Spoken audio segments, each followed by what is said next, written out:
positif yang akhirnya membentuk karakter murid. Proses dialog ini terdiri dari 3 langkah yang digambarkan pada ketiga sisi pada segitiga restitusi. Sisi pertama adalah menstabilkan identitas. Sisi yang kedua adalah validasi tindakan yang salah. Dan sisi yang ketiga adalah menanyakan keyakinan. Ibu dan Bapak guru, berikut ini akan ditunjukkan bagaimana seorang guru berada dalam posisi manajer menggunakan penerapan segitiga restitusi.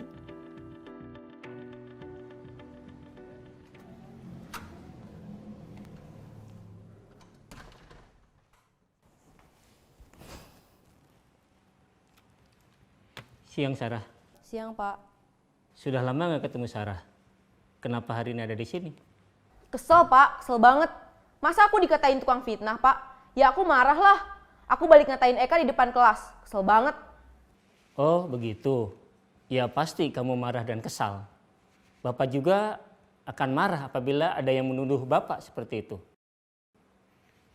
Kemudian, pada saat itu kamu mau melakukan apa? Ya saya langsung ngatain Eka lah, Pak. Kesel banget. Saya bentak-bentak dia depan teman-teman lain. Oh, begitu. Pasti kamu melakukan seperti itu karena suatu alasan tertentu, bukan? Iyalah, masa saya diam saja, Pak? Ya saya bela diri lah. Masa saya dituduh tukang fitnah? Ya wajarlah. Mempertahankan harga diri itu sesuatu yang penting buat kamu. Untung kamu tidak bertindak lebih gegabah lagi. Hanya membentak-bentak. Iya, Pak. Untung saya masih bersabar dan hanya membentak saja. Sudah gemes padahal, saya pasti bela diri lah. Ya pasti ya, tapi kamu memilih untuk tetap bertahan dan bersabar. Kamu memilih untuk tidak berbuat lebih parah lagi, bukan? Iya. Nah, sekarang coba kita lihat lagi. Tindakan kamu yang bentak-bentak Eka di kelas. Tindakan kamu itu kira-kira sesuai dengan keyakinan kelas atau prinsip kamu tidak? Enggak lah, Pak. Capek, Pak, jadi pemarah. Jadi keyakinan atau prinsip mana yang kurang sesuai dengan keinginan kamu? Ya, saya sebenarnya sangat menghargai orang lain. Mungkin saat itu saya menjadi emosi, jadi tidak menunjukkan sikap itu. Kamu meyakini tidak? Menghargai orang lain itu penting buat kamu. Yakinlah, Pak. Iya, setuju. Kita harus saling menghargai. Namun, ada juga keyakinan yang kita sepakati yang perlu kita jalankan apabila kita sedang marah, bukan? Ya saya bisa lebih proaktif, mulai dengan diri sendiri. Saya bisa jadi lebih bersabar, mengambil waktu jeda untuk berpikir mau apa selanjutnya. Kira-kira kamu bersedia memperbaiki masalah ini tidak? Bersedia, Pak. Kalau kamu memperbaiki masalah ini, kamu akan menjadi orang seperti apa? Saya akan menjadi orang yang bertanggung jawab kali ya, Pak. Dan senantiasa proaktif. Iya, menurut kamu bagaimana rasanya menjadi orang seperti itu? Ya nyaman lah, bangga bisa bersabar dan menahan diri. Baiklah kalau begitu. Yuk kita pikirkan bagaimana memperbaiki masalah ini.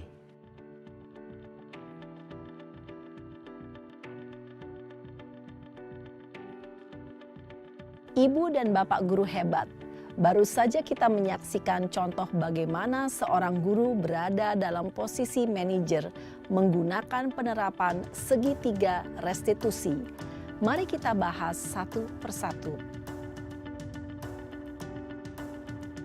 Pada sisi pertama, menstabilkan identitas berdasarkan pada prinsip bahwa membuat kesalahan adalah bagian dari proses pembelajaran. Sisi pertama dari segitiga ini berperan menggeser identitas murid dari identitas gagal ke identitas sukses. Murid yang sedang bertingkah laku yang tidak pantas atau menarik diri saat itu sedang mengalami identitas gagal. Bila kita mengkritiknya, maka posisinya tidak akan berubah. Kita bisa mengajukan pernyataan-pernyataan ini. 1. Membuat kesalahan sesuatu yang wajar. 2. Manusia tidak ada yang sempurna. 3. Kita bisa memperbaiki masalah ini. 4. Saya tidak menanyakan kesalahannya. Saya lebih fokus bagaimana memperbaiki masalah ini. 5. Apakah saat ini kamu tengah menjadi orang yang baik untuk dirimu sendiri? Pada sisi kedua, validasi tindakan yang salah berlandaskan pada prinsip bahwa setiap perilaku berupaya memenuhi suatu kebutuhan tertentu. Guru yang telah memahami teori kontrol akan bergeser dari pemikiran stimulus respon menjadi proaktif dan mencoba untuk mengenali tujuan dari perilaku murid.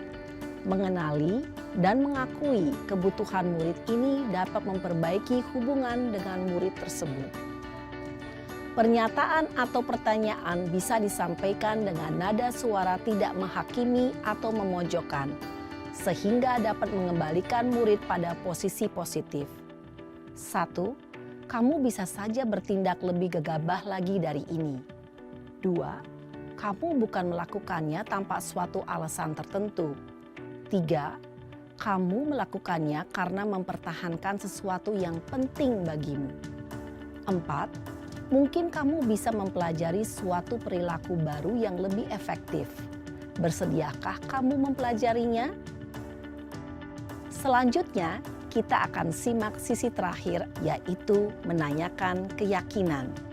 Teori kontrol menyatakan bahwa pada dasarnya kita termotivasi secara intrinsik. Pada saat perilaku yang salah telah divalidasi dan identitas sukses telah stabil, maka murid telah siap mengaitkan keyakinan-keyakinannya dengan tindakannya yang salah dan pemikirannya telah bergeser ingin menjadi orang yang dituju. Pertanyaan-pertanyaan ini dapat mengaitkan keyakinan-keyakinan yang dianut murid. 1. Sebagai keluarga atau kelas, apa yang kita yakini? 2. Nilai-nilai apa yang telah kita sepakati? 3. Seperti apa gambaran sebuah kelas yang ideal bagi kamu? 4. Kamu ingin menjadi orang seperti apa?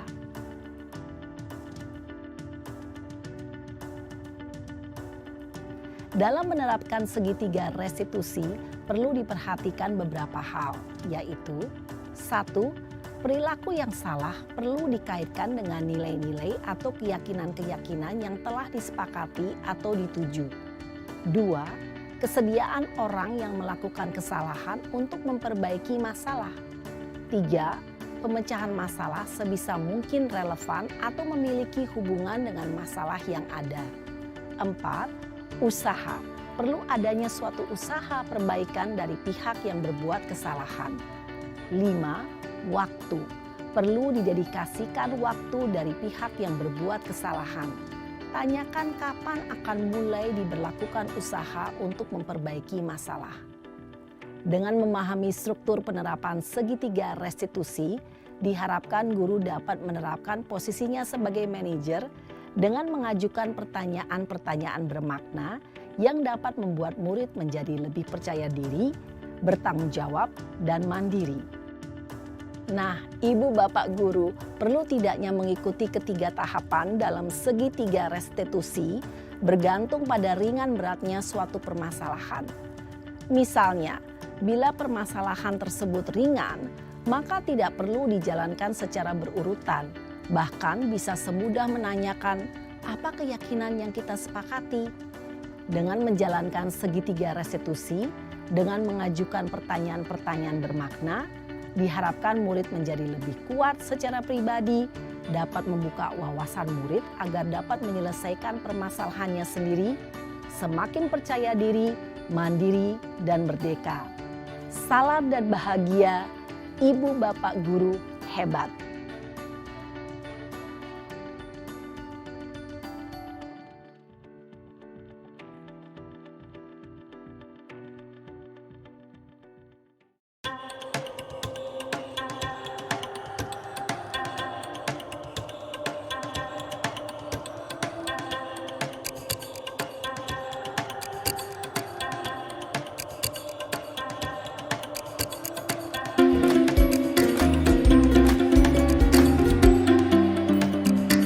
dan bahagia, ibu dan bapak guru hebat.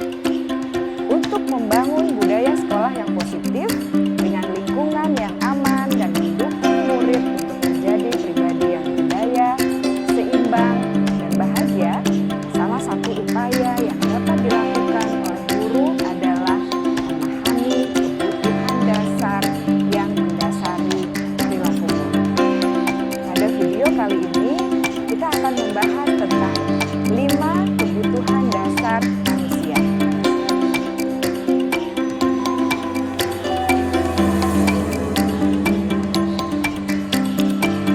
Ki Hajar Dewantara dalam salah satu kutipannya menyatakan, kita ambil contoh perbandingannya dengan hidup tumbuh-tumbuhan.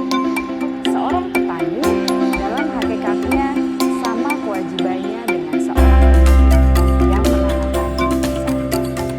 Hanya dapat menuntun tumbuhnya padi. Dia dapat memperbaiki kebersihan, memelihara tanaman padi, memberi pupuk dan air, membasmi ulat-ulat atau jamur-jamur yang mengganggu tanaman padi, dan lain sebagainya. Ketika guru memahami kebutuhan apa yang mendasari perilaku murid,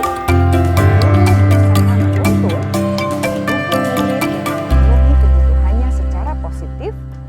Pada hakikatnya, guru tersebut ibarat seorang petani yang sedang berusaha memahami kebutuhan masing-masing tanaman. Dan ia berusaha memenuhi kebutuhan tanaman tersebut agar dapat tumbuh dengan subur dan maksimal. Dr. William Glasser, seorang psikiater dari Amerika Serikat, menyatakan bahwa seluruh tindakan manusia memiliki tujuan tertentu, yaitu memenuhi kebutuhan dasarnya. Ketika kelima kebutuhan dasar telah terpenuhi secara memadai, maka murid akan tumbuh dengan seimbang dan bahagia. Sebaliknya, ketika kebutuhan dasar tidak terpenuhi dengan baik, maka seseorang akan mengalami emosi negatif seperti bosan, sedih, dan kecewa. Bahkan mereka dapat melakukan perbuatan yang bertentangan dengan nilai-nilai kebajikan atau melanggar peraturan.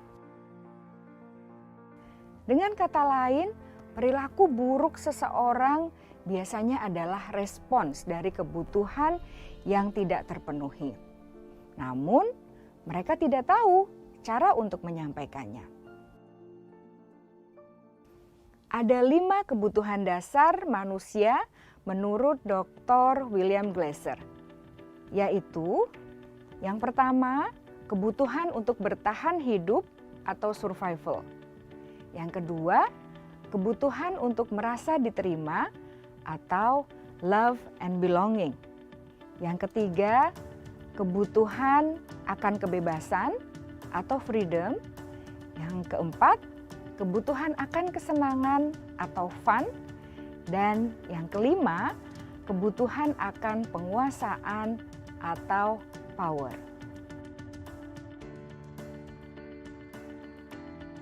Kebutuhan dasar yang pertama adalah kebutuhan yang bersifat fisiologis untuk bertahan hidup atau survival. Misalnya, kesehatan, rumah, dan makanan. Kebutuhan biologis sebagai bagian dari proses reproduksi, termasuk kebutuhan untuk tetap bertahan hidup. Kebutuhan untuk merasa aman juga termasuk dalam kebutuhan ini.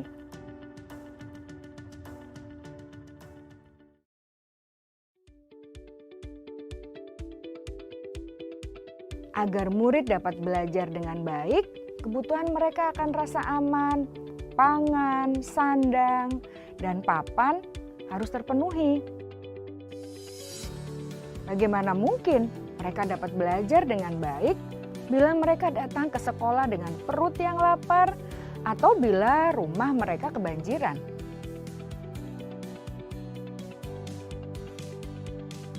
Setelah kita mengetahui kebutuhan pertama yang sebagian besar bersifat fisiologis, mari kita lihat kebutuhan kedua sampai kelima yang semuanya berhubungan dengan psikologis. Mari kita lihat kebutuhan yang kedua, yaitu kebutuhan akan perasaan diterima oleh kelompok atau komunitasnya, atau kebutuhan love and belonging. Kebutuhan ini meliputi keinginan untuk tetap terhubung dengan orang lain seperti teman, keluarga, teman kerja, dan kelompok di mana kita tergabung. Setiap murid ingin menjadi bagian yang berharga dari kelas dan juga sekolah. Mereka juga ingin diterima oleh orang lain dan kelompoknya.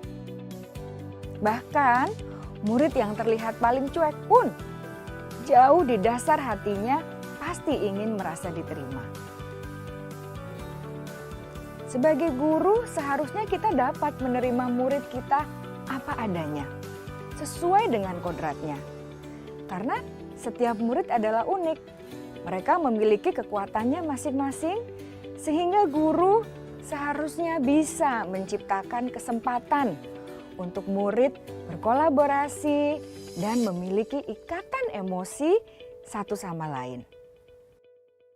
Murid-murid yang memiliki kebutuhan yang besar untuk merasa diterima, biasanya mereka belajar karena suka pada gurunya, dan mereka juga suka bekerja dalam kelompok. Kebutuhan yang ketiga adalah kebutuhan akan kebebasan atau kebutuhan membuat pilihan. Murid harus diberi kesempatan untuk membuat pilihan dan bertanggung jawab atas pilihan yang mereka telah ambil. Memberi mereka kebebasan bukan berarti membiarkan mereka melakukan apa saja yang mereka mau, melainkan lebih memberi mereka kesempatan untuk membuat pilihan, menyuarakan pendapat mereka dengan percaya diri, dan memberi mereka kesempatan untuk mencoba hal-hal yang baru. Pembelajaran dengan metode yang beragam dan menarik juga akan memenuhi kebutuhan murid tentang kebebasan ini. Pembelajaran berdiferensiasi di mana guru menyediakan beberapa jenis tugas yang bisa dipilih oleh murid sesuai minat mereka, sangat baik untuk mengembangkan murid menjadi lebih mandiri dan memiliki motivasi internal. Karena kebutuhan akan kebebasan pada dasarnya adalah kebutuhan untuk mandiri, memiliki otonomi, memiliki pilihan, dan mampu mengendalikan arah hidupnya sendiri.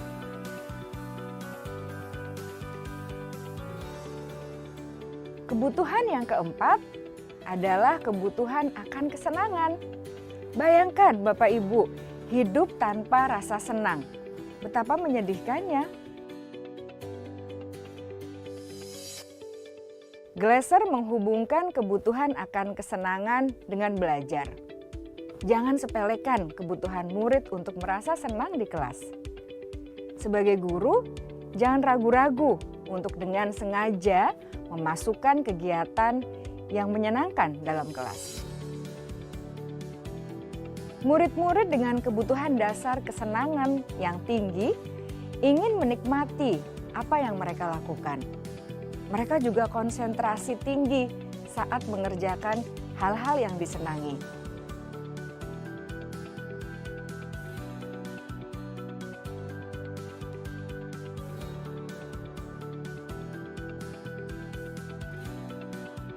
Kebutuhan yang kelima adalah kebutuhan akan penguasaan. Setiap murid memiliki kebutuhan untuk merasa kompeten, menjadi terampil, diakui pencapaian dan keterampilannya, didengarkan, bisa membuat dampak dan pengaruh, dan memiliki rasa harga diri. Mereka sebaiknya diberi kesempatan untuk membuat keputusan tentang hal-hal yang penting dalam hidupnya dan tidak merasa dikontrol oleh sistem sekolah. Pada murid yang telah menginjak usia remaja, seringkali mereka merasa tidak memegang kendali atas kehidupannya sendiri, karena guru kerap kali berpengaruh dalam mengambil keputusan. Murid-murid yang memiliki kebutuhan dasar akan penguasaan yang tinggi, biasanya selalu ingin menjadi pemimpin. Mereka juga suka mengamati sebelum mencoba hal-hal yang baru. Mereka juga perfeksionis dan merasa kecewa bila melakukan kesalahan.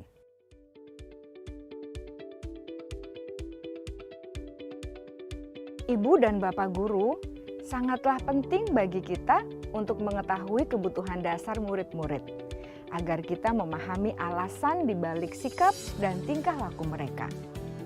Bila murid berperilaku buruk atau melanggar peraturan, sehingga tindakannya tidak sesuai dengan nilai-nilai kebajikan, maka guru harus mencari tahu alasan yang mendasari tindakan tersebut dan kebutuhan apa yang belum terpenuhi. Melalui percakapan dengan guru dalam pendekatan disiplin positif, murid dapat diajak untuk bersikap reflektif dalam mengenali kebutuhan-kebutuhan yang berusaha mereka penuhi dan mendasari tindakan mereka. Jika guru mengabaikan perilaku buruk murid-murid, maka perilaku tersebut akan berpengaruh pada suasana kelas yang kurang kondusif dan akan berpengaruh pada tujuan dari pendidikan itu sendiri. Ibu, Bapak guru hebat, mari kita menjadi guru yang lebih baik dengan memahami kebutuhan dasar murid-murid kita dan senantiasa membimbing mereka untuk menjadi pribadi yang berdaya, seimbang, dan bahagia. Salam dan bahagia, Ibu dan Bapak guru hebat.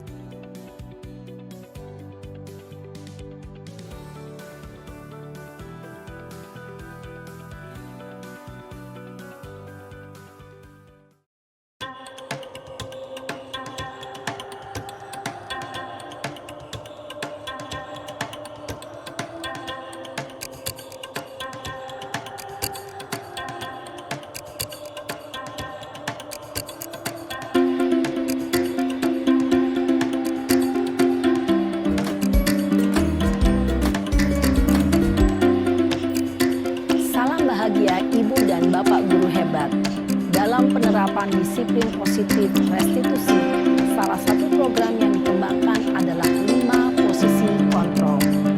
5 posisi kontrol dalam restitusi adalah proses perjalanan seorang pendidik agar dapat mengenali dirinya. Pada video kali ini, kita akan membahas tentang 5 posisi kontrol yang dikembangkan oleh Diane Gosson dan contoh penerapannya.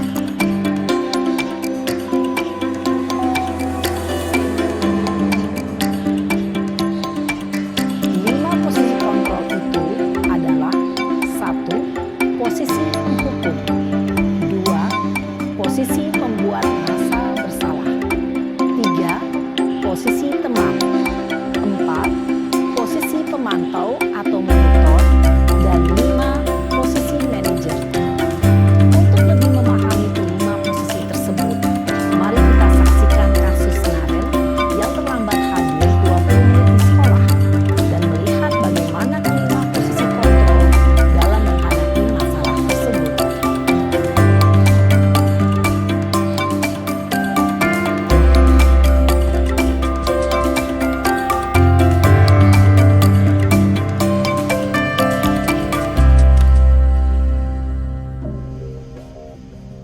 Naren! Sini kamu!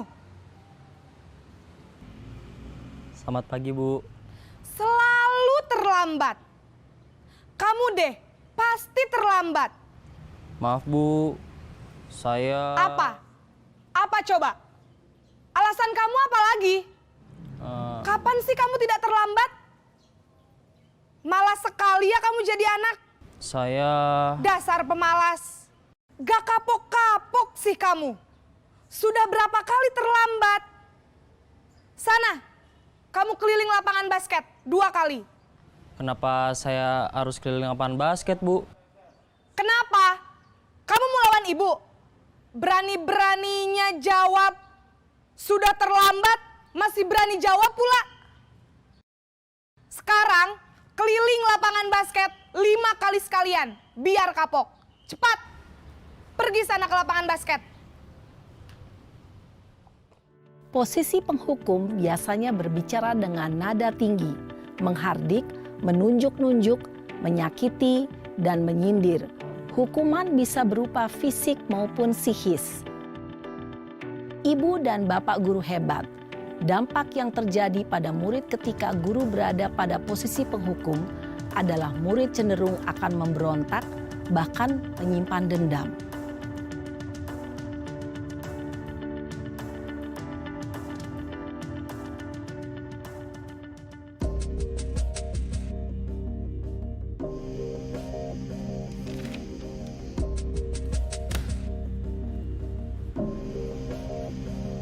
Naren!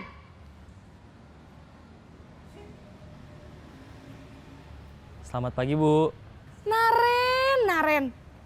Kamu kenapa terlambat lagi, Nak? Ya Tuhan, Naren. Kamu senang ya bikin ibu susah ya? Kalau kamu terlambat lagi, nanti ibu yang ditegur bapak kepala sekolah, Nak. Disangka ibu tidak bisa membina kamu. Duh, gimana ini? Maaf, Bu. Duh, Gusti Naren. Kamu suka ya kalau ibu ditegur bapak kepala sekolah? Terus, sekarang ibu harus tulis apa ini di buku absen?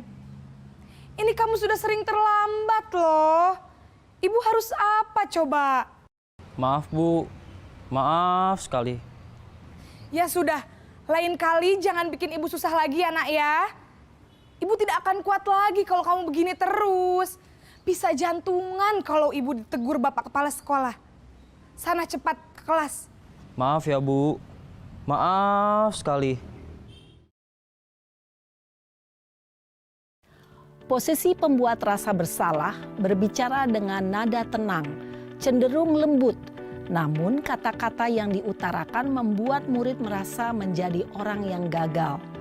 Memandang buruk dirinya sendiri, merasa tidak berharga, dan tidak sanggup membahagiakan orang lain.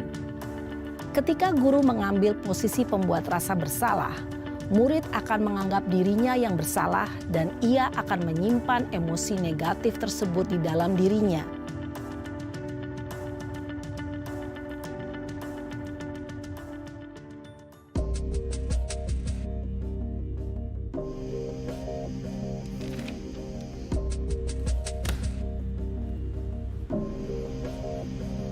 Naren!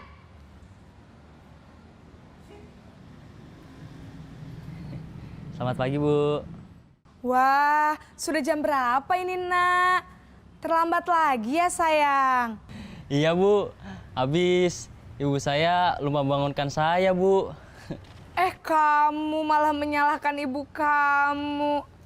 Kamu bukannya anak yang larinya paling kenceng. Kok terlambat sih? Iya, Bu. Saya memang terlambat bangun tadi. Jadi, biarpun saya lari kencang, tetap gak kekejar, Bu. Ya sudah sana, nanti lain kali larinya lebih kenceng lagi ya. Biar gak terlambat lagi. Bikin seneng ibu, demi ibu. Bisa kan? Bisa lah, Bu. Ya sudah sana masuk kelas. Ibu beresin urusan absen kamu. Kamu ini ada-ada saja. Dalam posisi teman, guru berbicara dengan nada suara ramah, akrab, cenderung bersenda gurau untuk menjaga suasana tetap santai. Murid akan merasa senang, aman, dan akrab dengan guru. Identitas yang tercipta adalah identitas sukses atau berhasil. Namun, perlu diingat, karena ini masih dorongan eksternal, maka ada faktor ketergantungan dari murid kepada orang tertentu. Di sini guru absennya, sehingga di lain waktu murid bisa berperilaku baik, namun hanya kepada orang-orang tertentu saja.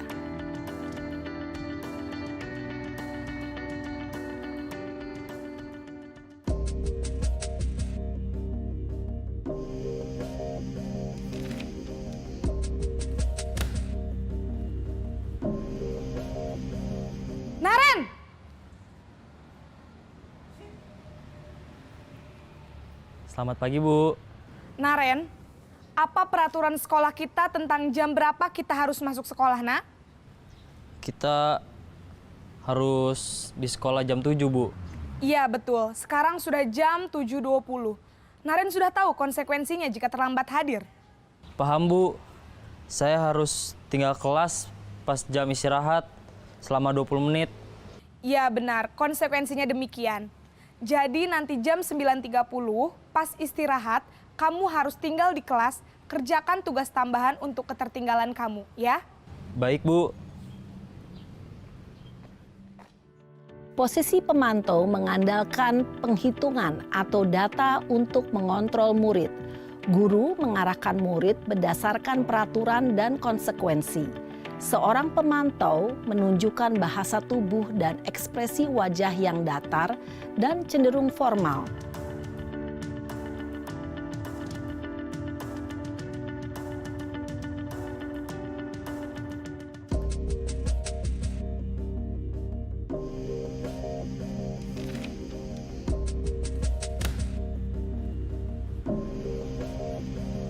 Naren!